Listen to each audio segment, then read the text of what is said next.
Salve galera, beleza? Tudo bem com vocês? Sejam muito bem-vindos a mais um vídeo aqui do canal. E dessa vez aqui eu vou estar trazendo para vocês um review de um smartphone um tanto quanto incomum, que é o Jovi Y29S 5G, que é um aparelho que veio da China diretamente para a mão do brasileiro. Para quem não conhece a Jovi, rapaziada, basicamente ela é a Vivo, né? Que faz uns aparelhos bem legais lá na China. Porém, como a gente sabe que tem uma operadora de telefone Vivo aqui no Brasil, se ela viesse com o mesmo nome, muito provavelmente ia dar processo. E processo é coisa que empresas não gostam, não é?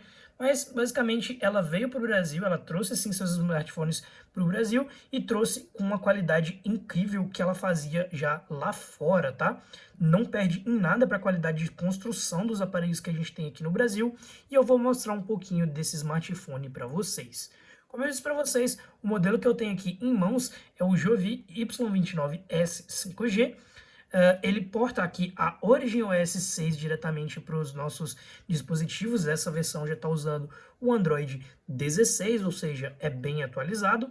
Temos aqui um processador Dimensity 6300 octa-core da MediaTek, que não necessariamente é ruim, tá? Eu já vou falar um pouquinho sobre esse processador para vocês. Essa versão que eu tenho é de 256 GB de memória, com 8 GB de memória RAM e 6.000 mAh de bateria, que na minha opinião é muito bom. Esses 8 mais 8 que vocês estão vendo aqui é o RAM Plus, que ele usa aqui 8 GB da memória do sistema para converter em memória RAM, por assim dizer, mas eu até recomendo que você desative isso se for possível, tá? 8 GB de RAM é mais do que o suficiente se você não usa muito multitarefa super pesado no telefone, jogos extremamente pesados ali como Fortnite e tal. Então, cara, até esse processador mesmo, ele já não é o processador que você use para esse tipo de atividade, então o mais interessante é você desativar isso mesmo, tá bom? Além disso, ele traz conectividade aqui com as contas da Jovi, que seria a conta da Vivo, que você pode fazer backups e tem diversas outras opções, como, por exemplo, para poder usar a loja de temas, que vem diretamente embutida aqui no sistema também. Basicamente, você pode baixar temas aqui e personalizar mais ainda o sistema do seu dispositivo gratuitamente, coisa que falta em muitos dos Androids que a gente vê por aí. E basicamente, infelizmente, a versão que eu tenho, ela veio cheia de bloatware, tá? Muitos aplicativos da Google e da operadora que vendeu, mas a gente quer saber de desempenho, a gente quer saber o que o aparelho entrega. Bom, sobre o sistema, é um sistema extremamente bem responsivo, tá? Tudo que você clica, ele não pensa, ele não demora para responder, ele funciona assim muito bem, com o Android 16 aqui tá super bem otimizado, mesmo sendo um MediaTek. Isso aqui me surpreendeu muito, porque eu era do time Snapdragon Forever, né? Mas basicamente ele tem esse painel aqui todo bonitão, todo estilizado para você mexer nas opções do aparelho. Inclusive tem até um modo de jogos, tá? Mas os jogos não é o ponto forte desse aparelho. O ponto forte dele é a bateria, que é extremamente bem otimizada. Uma bateria de 6.000 mAh com esse processador MediaTek. Não sei o que eles conseguiram fazer, se é por conta do sistema operacional, mas essa bateria ela tá durando demais. Dependendo do seu uso, eu arrisco dizer que ela duraria entre 2 a 3 dias tranquilamente, tá? Se você não é uma pessoa que usa muito telefone, que usa mais para responder uma mensagem ou no trabalho ali, essa bateria vai ser muito boa. Desempenho em jogos, ele tem sim um desempenho satisfatório, tá? Não vai ser dos melhores, até porque eu acho que esse telefone aqui, ele não é focado exatamente nisso, tá? Até porque em jogos a gente sabe que muito provavelmente viria com o Snapdragon. E sobre câmeras, no quesito câmera, ele deixa um pouquinho a desejar. Como vocês podem ver, a câmera dele não é das melhores qualidades, tá? Principalmente à noite, ela perde bastante qualidade. Infelizmente, é um defeito que os celulares mais baratos têm. Fotos à distância perdem muita nitidez e simplesmente não fica legal.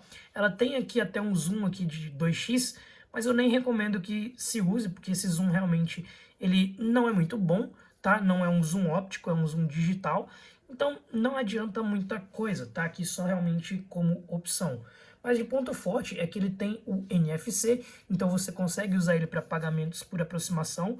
E sim, para quem tem dúvida, ele funciona perfeitamente os pagamentos por aproximação, porque é um sistema oficial, credenciado, tá? Aqui no Brasil, certificado. Então os aplicativos de banco vão funcionar numa boa. A lanterna dele é uma lanterna LED até que bem legal, tá? Tem um brilho bastante interessante. Os sensores de câmera dele são bem grandes, ó, como vocês podem ver, mas isso aqui creio eu que é só realmente para chamar a atenção, porque a qualidade não é muito boa.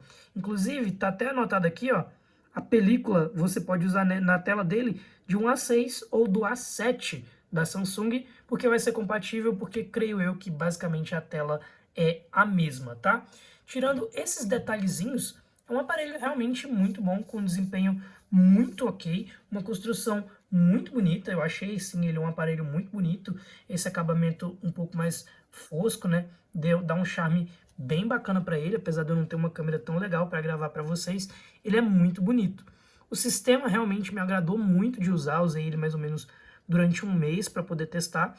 A tela tem uma qualidade sim muito boa, não deixa nada a desejar. Como vocês podem ver, o papel de parede lá no fundo em 4K tá realmente muito bonito.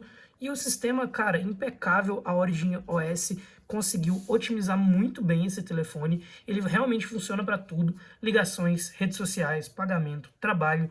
Os pontos fracos dele realmente são apenas a câmera e, na minha opinião, esse MediaTek, né? Se fosse um processador Snapdragon, muito provavelmente ele teria um desempenho muito melhor, tá? Não que você não consiga jogar nele, eu consegui aqui executar diversas tarefas.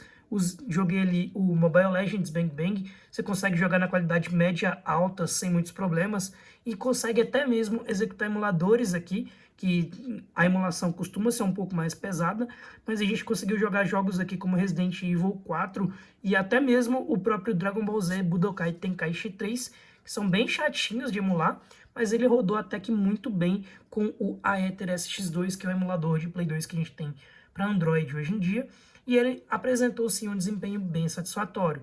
Ele não é um celular que esquenta muito, provavelmente esse processador que vem nele é mais para conter um pouco mesmo da duração de bateria, então por isso ele não deve ser tão potente, mas ele deve ser uma versão rebaixada de algum outro Dimensity aí que tenha mais desempenho. Mas fora isso, ele funciona muito bem para tudo, o alto-falante dele é bem agradável. Como eu falei para vocês, a câmera frontal também, ela não é muito boa. Vocês podem dar uma olhada aí mais ou menos na qualidade. Como vocês podem ver, fica bem estourado e com a qualidade bem baixa, tá? Mas ele é um ótimo celular. Eu diria que fazer um investimento num telefone como esse daqui seria dar apoio para uma marca nova que, sim, provavelmente vai se empenhar em trazer para o Brasil aqui celulares com excelente qualidade. Eu super recomendo esse telefone aqui, tá? Eu vou deixar o link dele na descrição se vocês quiserem comprar. Se eu achar ele com um preço interessante, se eu não achar com preço interessante, eu não vou deixar, porque o que acontece muito é das marcas virem para o Brasil e acabar, né, colocando por um preço que é um absurdo e que ninguém realmente vai querer comprar. Mas para finalizar sobre o aparelho, rapaziada, a minha opinião fica essa, prevalece muito, eu super recomendo que vocês testem sim marcas novas, tá? Sempre deem ali um pouco de credibilidade para marcas novas, porque a gente aumenta a competitividade no mercado. Com mais concorrência no mercado, a gente tem acesso a dispositivos melhores e mais baratos, tá? Esse celular aqui eu recomendaria para vocês uma excelente compra na faixa dos R$ 1.450, pelo que ele entrega, tá? Seja novo ou usado. Se for um bom preço, eu diria que ele vale até os R$ 1.650. Até nessa faixa de preço, pelo que ele entrega, ele ainda é muito bom. Mais do que isso, eu já acho que ele não vale a pena, principalmente pela qualidade de câmeras dele, porque você consegue achar até mesmo usados outros aparelhos de outras marcas com configurações muito parecidas e câmeras muito melhores do que ele nessa faixa de preço, seja novo ou seja usado. Os Xiaomi da vida entregam muito bem isso, se você for parar para pensar, mas entre os 1.450 e 1.650 reais, ele é um preço muito justo pelo que ele entrega e eu super recomendo esse carinha aqui. Eu espero que eu tenha ajudado. Se você gostou, mete o dedo no botão do gostei. Se você não é inscrito, se inscreve e é nóis. Até o próximo vídeo.